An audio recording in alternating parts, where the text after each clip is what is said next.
The tension had been building for months. On November 18, 1929, a man named Mark Emeroa, working for the colonial government, marched into the compound of a widow named Nwayerowa.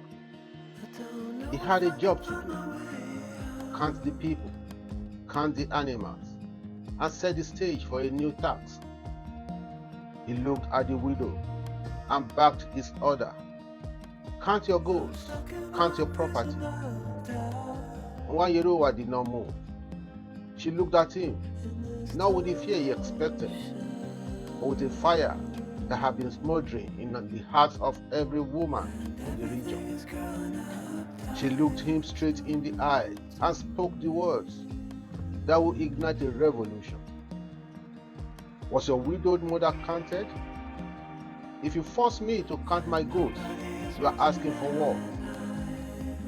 In that second, the balance of power shifted. The colonial officer thought he was dealing with one old woman in a quiet village. He was wrong. He had just walked into a storm. That single, defiant question rippled through the silence of the countryside like a lightning strike. Words spread from market to market, village to village, carried by the rhythm of footsteps and the urgency of a shared burning truth. The women of the East had decided they would no longer be invisible, and they would no longer be oppressed.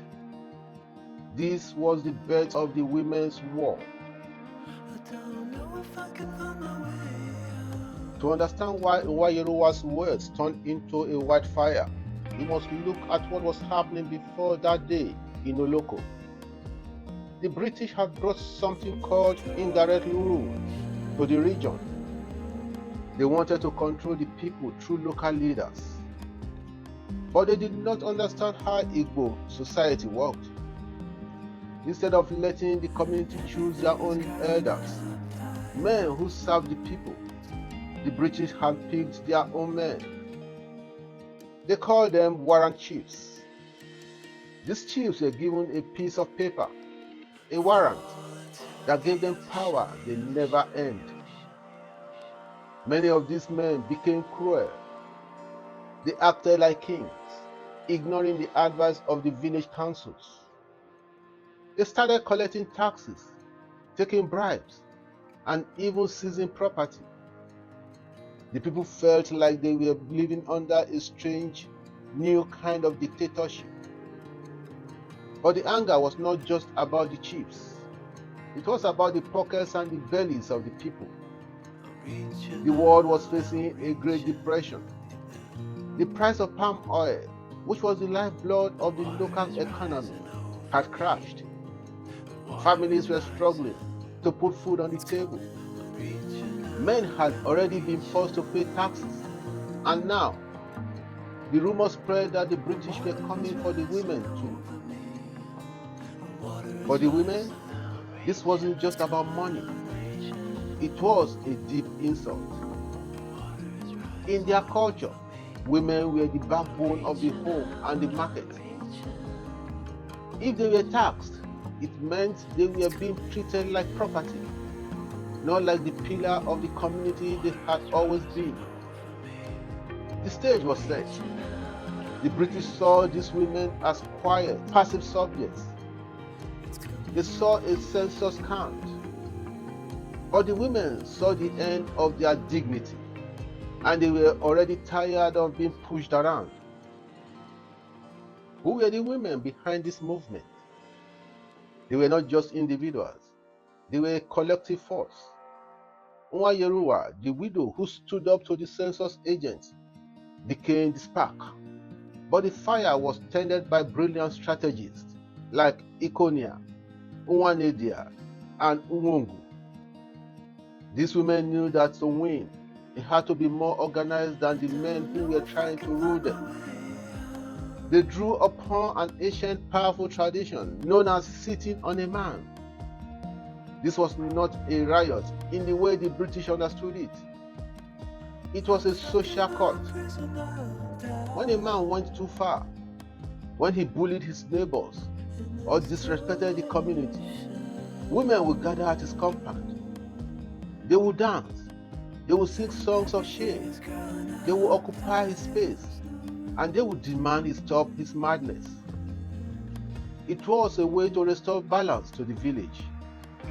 When the news of the attacks reached them, they didn't just panic, they mobilized. They understood that the market, the very place they were being told to pay for, was their greatest weapon. They used the vibrant trade networks that span across towns to spread the word. They weren't looking for permission to leave. They simply took the lead. Thousands of women, mothers, traders, sisters moved as one body. They knew the language of the land, the secret paths through the forest, and the unshakable power of their collective voice. They realized that their strength did not come from a colonial warrant or a piece of paper. Their strength came from their unity. They were not fighting for a throne. They were fighting for the survival of their homes and the dignity of their future. The British thought they could control the people through official orders and written laws. They underestimated the language they couldn't read, the language of the women's movement. To organize an uprising across hundreds of miles without the internet or telephones, the women turned to the symbols of their own land. They sent runners carry palm leaves, a traditional symbol of a call to assembly. When a village received a palm leaf, it was a silent but urgent message. The time has come. Stand with your sisters. It worked with incredible speed. Within days, thousands of women were in motion. They didn't march as a disorganized crowd. They acted with calculated, unified pressure. They would arrive at a native court or a colonial office, not with weapons, but with the sheer weight of their presence. They would sit on the warrant ships, surrounding their homes, singing songs of protest that pierced the air, and refusing to move until their demands were heard. When they found the markets were being used to squeeze them for money, they simply closed them down. They blocked the roads. They refused to trade.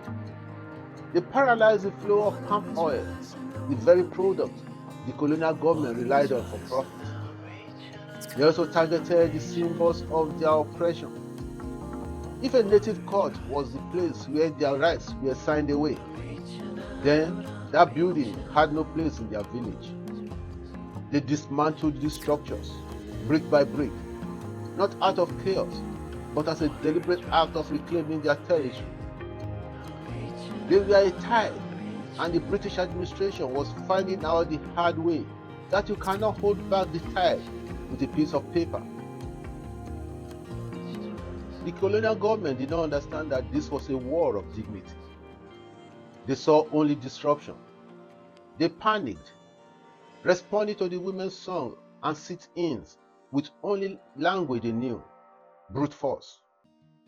By December 1929, the tension reached a breaking point. The British, backed by police and troops armed with rifles, marched into the heart of the protest. They weren't looking for dialogue. They were looking to break the movement. As the women stood their ground, singing their defiance, the orders was given. The air, once filled with the rhythmic chant of thousands, was suddenly pierced by the crack of gunfire. It was a massacre. The ground that the women had worked on to protect their families became a scene of horror. Over 50 women were killed in the blink of an eye. Yet, even in the face of death, the spirit of the movement did not crumble. Some women, driven by raw, desperate courage, even attempted to disarm the soldiers. They were unarmed, facing men with guns, but they did not retreat. They stood until they fell. It was a dark, bloody day. a moment where the civilized marks of the colonial administration completely slipped away, revealing the ugly truth of a system built on blood and suppression. The British had silenced the voices of those 50 women, but they had unknowingly ensured that their names will never be forgotten. The cost was paid in blood, but the victory was profound. The British, shaken by the sheer scale of the defiance and the negative attention it drew, were forced to retreat. They dropped the plans to tax women entirely. The corrupt warranty system, which had acted like a boot in the neck of the people, was severely weakened and eventually dismantled. The women had achieved the impossible. They had challenged an empire, and they had won. But the real victory was in the spirit of the people. This was not just a local protest. It was a fire that sparked the flame of nationalism across Nigeria. It proved that the colonial masters were not invisible. It shows that when a community rises as one, even the mightiest power must listen. So, what does this story teach us today? First, unity is our greatest survival tool. When the women of the East stood together, their individual voices became a roar that the government could not ignore. Second, never underestimate the power of those at the margins. The British made a fatal mistake. They saw these women as unimportant and passive. They learned too late that the ones who hold the society together are the ones who can most effectively dismantle an unjust system. Third, true leadership is grassroots. The women didn't wait for a high-ranking official to give them permission to fight for their rights. They acted because their conscience commanded it, using their own traditional methods to restore justice. Finally, the cost of silence is too high. The women of 1929 understood that if they accepted the tax, they would be accepting their own erasure.